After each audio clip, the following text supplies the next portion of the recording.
All right, we're going to jump into Unit 1, Lesson 5 here, which is going to be on overflow and rounding. So what you're going to need is you're going to need your journal and your computer and your flippy-do that we created last week. It says here that you're going to use partners, but we'll do this individually today. So to start, we're going to head to code.org on your computer, and you're going to go ahead and navigate to level 1, which is bubble 1 on lesson 5. So I'll give you a second to go ahead and do that. You can pause the video and head to lesson 1, level 1 on lesson 5. All right, when you get there, you should see that there is an odometer there. There's actually a couple different odometers, and you can mess around with those for a second, just see how they work. You can see that there's different toggles on the top and different toggles on the bottom, and you can see there's different numerical representations. There's a decimal, and there's binary, and there's hexadecimal, and some other ones as well. So just play around with that for a second, and you can pause the video, and we'll come back to this in about a minute.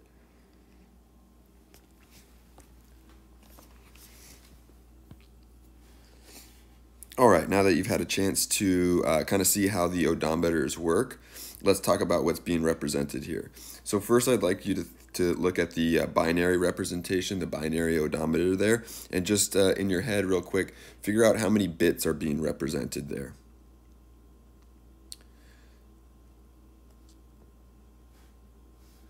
So hopefully you're just counting up the place values here, right, to figure out how many bits are being represented here. So in this case, it looks like there's 10 bits, right, which means that there's some sort of a maximum value that we're going to hit when we fill in all of these bits, when we have all of those circuits turned on.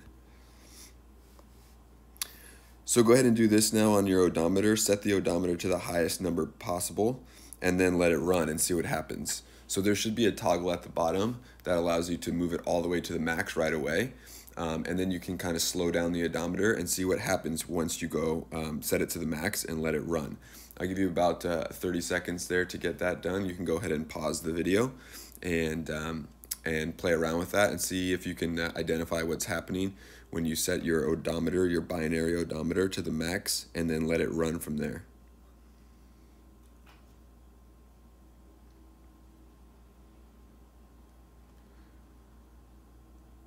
Okay, hopefully you're noticing that when you set that odometer to the max and then you let it run from there, it kind of looks like it flips over. It basically starts back all the way at 0 and begins to count again. If you didn't notice that, go ahead and pause the video and take another look to see if you can identify that. And then I want you to think about what should be happening instead of it flipping all the way back to 0, because obviously the numbers are going up, right? The binary numbers, the decimal numbers are increasing, but what's happening when you play with this is that it goes all the way up and then it flips back to 0 and starts to count again. So go ahead and take a second to think about that. And then in your journals here, I'll have you pause the video. In your journals, you can write down these prompts and answer these prompts in your journal. So it says, what happened to the odometer reading? Does the odometer still show the distance driven by the car? So does it show the correct distance driven by the car? So go ahead and pause the video and write these prompts in your journal and go ahead and answer them the best you can, and then we'll talk about them. So I'll give you a second to pause.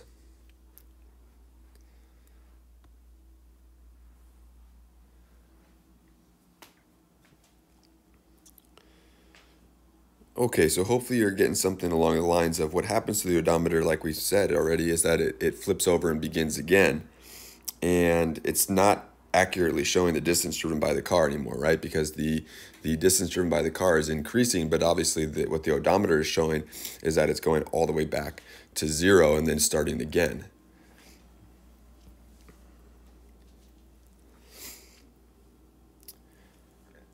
And we can look at something similar on our flippy-do.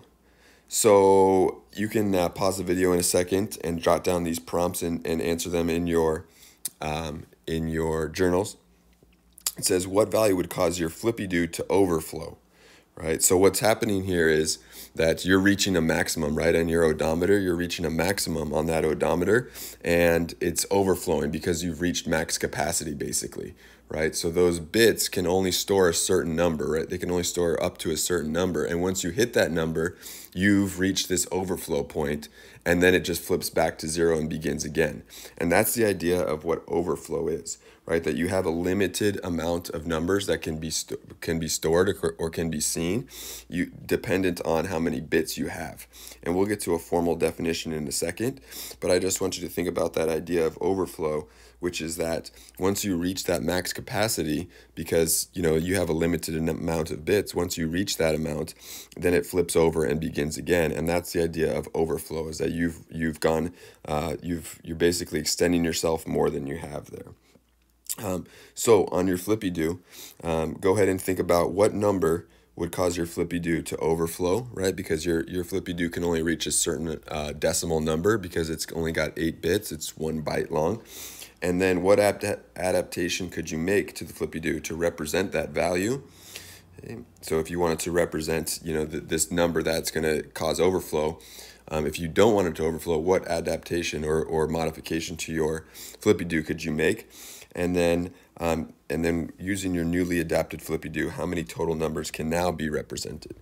So I'll give you a second to pause the video, jot down those prompts, jot down what your answers are to those prompts, and then we'll talk about them in a second here.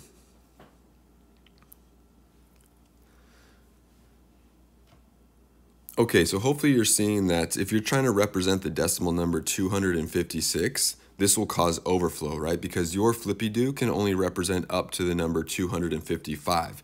Think about if you turned on all of your circuits, right? So you flipped up all of the number 1s and turned all of those on and added everything up, you'd get a maximum decimal number of 255. This is something that we talked about last class, right? So if you wanted to represent the number 256, you wouldn't be able to with this number of bits, right? You only have 8 bits. You can't represent the decimal number 256. That will cause overflow. So if you want to be able to display the number 256, what you could do is you could add another bit, right? If you want to display bigger numbers, then you can add more bits. And that's another one of the main takeaways here, right? If we want to display bigger numbers or larger decimal numbers, then we can always add bits, right? So more bits equals more numbers. So if you added 1 bit, so now you have a 9-bit flippy-do, then you could represent a bigger number. And hopefully you did that and you saw what the largest number that you could represent at that point. So if you added another bit, so you now have 9 bits, the largest number that you could represent is now 511.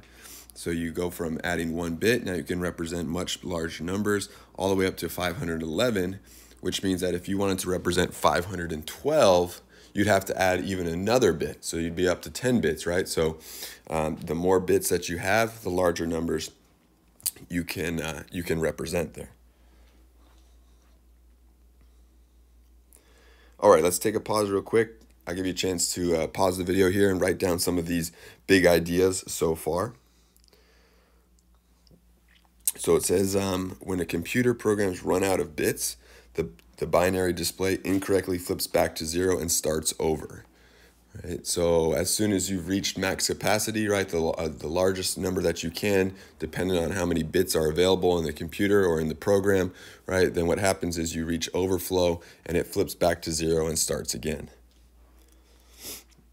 And then it reads, this happens when the number we are trying to represent does not fit the number of bits that we have. So this is important in the real world, right? There's a limited number that we can represent depending on how many bits we have. Ideally, we could represent whatever number we wanted to, right? Because we have this infinite amount of bits, and that means we can represent these infinitely large numbers. But in actuality, in reality, that's not, realistic. That's not practical, right? We don't have an infinite number of bits that can be stored in a computer, right? There's only so many wires that can be stored in a computer, right? And that's what these bits are. These are these on and off wires, right? Ones and zeros. And there's only a finite amount that we can have represented in there. So the last part says we can add a bit to represent more numbers, right? And we talked about that. But in the real world, we can only do this a finite number of times. So there's a limit to how many times we can do that. So at some point, we will hit overflow if the numbers get too big, right? So some computers might be able to store more bits and some might be able to store less, but at some point, no matter what, we're going to reach this max capacity where we have no more bits, and if we want to represent a larger number, we're going to hit overflow. So that's why you'll see when we start to write our programs, we're going to have to kind of set these limits so that we don't hit this overflow.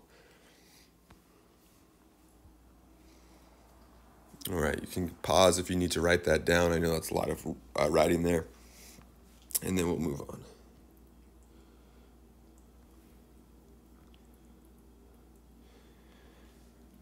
Okay, so similarly to exceeding, a number, right? So getting too big, where we hit this overflow, we can also have problems representing numbers that are like in between these whole numbers, right? So they're decimals, right? Because what we've looked at so far on our flippy do is that we're hitting whole numbers every time, right? These aren't in between 1 and 2 like 1.5. So these aren't decimal values, right? Even though it's the decimal number system. So if you look at what's happening there, okay, we're doing this individually. It says, here are the prices of 4 of the candies you will be selling. You need to put a binary number into your shop's computer system to represent each price of these candies. Your computer system takes input in 4-bit binary digits. So I went ahead and set up the first one for you. I'll have you write the others in your journal here. So real quick, you can take a look here at the gummy bears. They cost $1.76 a pound, right? But obviously we're not going to be able to represent $1.76, right? 1.76 using our binary, using our flippy do. So I've had to round that to 2, and then I represent that number 2 in binary. I'll give you a second to jot down the chocolate, the licorice, and the mints, and go ahead and write down their decimal price and then whatever binary price you're going to use to represent them. So go ahead and pause the video and write those down, please.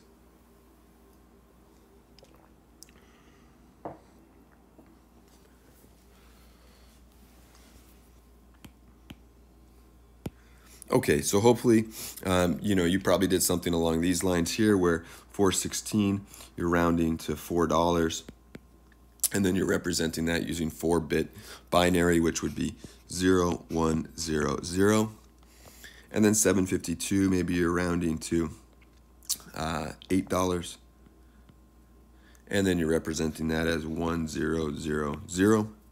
And then 48 cents it's kind of interesting, right? Because if you round down, which is what some people might do, you round to 0, which means that the binary price is now 0, right? So there's an issue there if you were going to be inputting this into a program, because you don't want to sell something for nothing, okay? But then you could also round up, which in this case, this is 0.48, which isn't larger than 0.5, right? So we're not used to doing that. So as long as you have something along the lines of either 0, 0, 0, 0 because you rounded down, or 0, 0, 0, 1 because you rounded up, either one is fine. I just want the idea here that we're going to take away is that we cannot be as precise as we may have liked using bits, because there's a limit to our precision. Again, if we want to become more precise, then we can add more bits, right? But just like with the overflow, just like when we're trying to get to large numbers, there's a limit to how precise we can be, right? Because there's a finite number of bits that we can represent. So these are some prompts. You don't need to write these down. I'm okay with it if you don't write these down. I just want you to take a second to think about them, and we'll talk about them here. It says, how did you go about deciding which binary number to use for each price, and who pays the difference between your true price and the value stored in your computer system, the shop owner or the customer, right? So basically what this is getting at here is, right, we basically just rounded up like we normally would, like that we were always taught to do. We either round up or round down depending on whether or not the decimal value is above 0.5. And then, if you're rounding up, then you're charging the customer extra money, right? So the customer is paying extra, and if you're rounding down, now the shop owner is paying extra money, right? Because the customer doesn't have to pay as much. So the point is that, when you do this kind of rounding, then, you're not being as precise as you would like to be.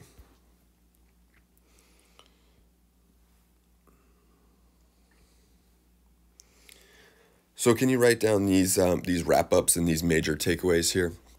So you can pause the video as you need to here. I'm going to talk through them, but please feel free to pause the video as you need to. It says binary can precisely represent some fractional amounts from the decimal number system. So we can represent some fractional amounts from decimal system. You know, if you think about using your flippy do and you are going to go extend your flippy do to the right, so you're going to go into negative exponents, hey, which some of us are familiar with and some of us are not. You could start to get some decimal values, but you can't get every single decimal value. Right, and that's the point here. You don't need to know which ones you can and which ones you can't get. You just have to know that you can only represent some fractional amounts, but there's a limit. The next one says binary cannot precisely represent other fractional values from the decimal number system.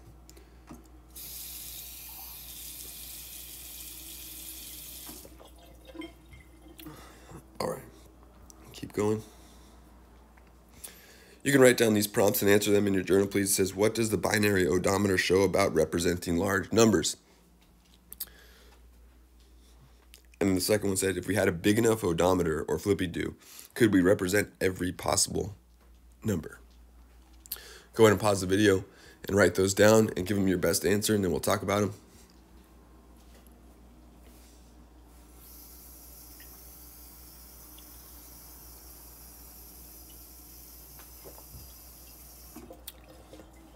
So hopefully what we're getting from the binary odometer in large numbers is that there's a limit, right? So, you know, at some point we're going to hit a limit dependent on how many bits we have, and then it's going to flip over, and that's where we hit overflow, right? So as soon as we hit that limit, that's what's called overflow. There's going to be an overflow error, and we're going to flip over and start again. And then the second one is kind of an interesting question. It says, if we had a big enough odometer or flippy do, could we represent every possible number? So, you know, in reality, the answer is no. We would need an infinite amount of bits to represent every single number. And you can see that even with an infinite amount of bits, there's still some decimal values that would not be able to be represented because your base 2, your power of 2, can only hit certain numbers, right? So there's only certain numbers that would be there, right? But, you know, if we're talking about representing whole numbers, if we had an infinite amount of bits, you know, then, you know, in you know, some hypothetical world, we could represent all these whole numbers using an infinite amount of bits. You can write down these takeaways as well. It says, with a fixed number of bits, computers can only represent a fixed set of numbers. And then there's the formal definitions of overflow and round off.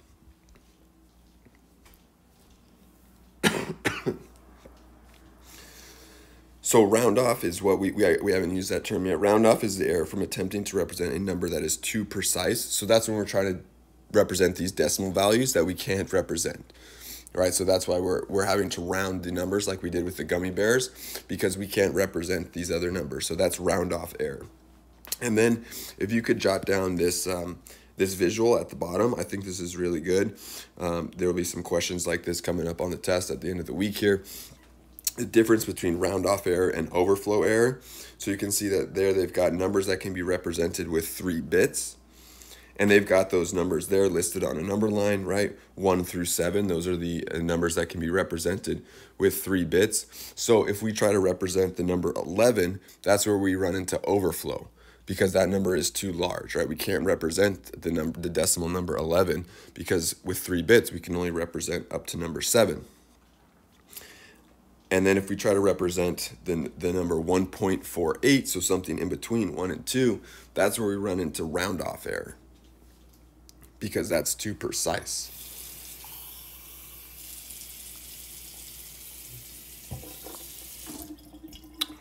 All right, so go ahead and pause that, jot those down if you need to, and we'll move on. Okay, so that's everything that we have there, right? The takeaways being that overflow is when we exceed the number of bits that we have. We can't represent a number bigger than the number of bits that we have, right? And if we want to represent a larger number, we can add more bits. If we want to become more precise, we can add more bits, right? But there's always going to be a limit. All right, thanks for bearing with me. Hopefully I'll be back to school soon. For now, you can go ahead and finish up your reflections on code.org. All right, thanks for watching.